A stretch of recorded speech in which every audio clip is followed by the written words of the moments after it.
ఈ ముంబై ఇండియన్స్ పరిస్థితి అంత బాలేదరా బుజ్జాయి. అంటే సీజన్లో మొదటి మ్యాచ్ 13 సంవత్సరాల తర్వాత గెలిచిన మాట నిజమే, కానీ దాని తర్వాత వరుసగా 3 ఓడిపోయారు కదా. ఇప్పుడు పైగా పంజాబ్ కింగ్స్తో మ్యాచ్ ఆడాలి. పంజాబ్ కింగ్స్ ఏమో రెడ్ హాట్ ఫామ్లో ఉన్నారు. వాళ్ళు ప్లేయింగ్ లెవెన్స్లో ఏం చేంజ్లు చేసుకోరు, యాస్టీస్గా దింపేస్తారు. యాస్టీస్గా అందరూ బాగా ఆడుతున్నారు. బ్యాటింగ్ బాగుంది, బౌలింగ్ బాగుంది.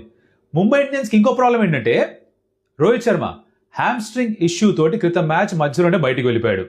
తను ఈ మ్యాచ్ ఆడతా చిన్న సందేహం ఉంది. మరి తన ప్లేస్లో ఎవరు ఆడాలో ఒకవేళ అవైలబుల్గా లేకపోతే?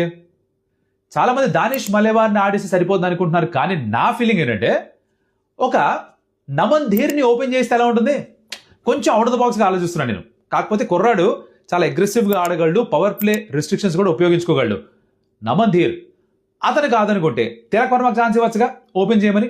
నంబర్ 3లో ఎటు ఆడతాడు. ఫస్ట్ బాల్ ఎవరన్నా అవుట్ అయిపోతే ఓపెనే కదా ఆల్మోస్ట్ చేసేది. తను కూడా స్పిన్నర్స్ కెరికల్ అవుతున్నాడు.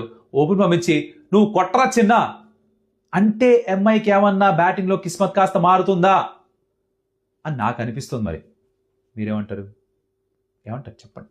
ఇది చూసి భయపడకండి, చెప్పండి.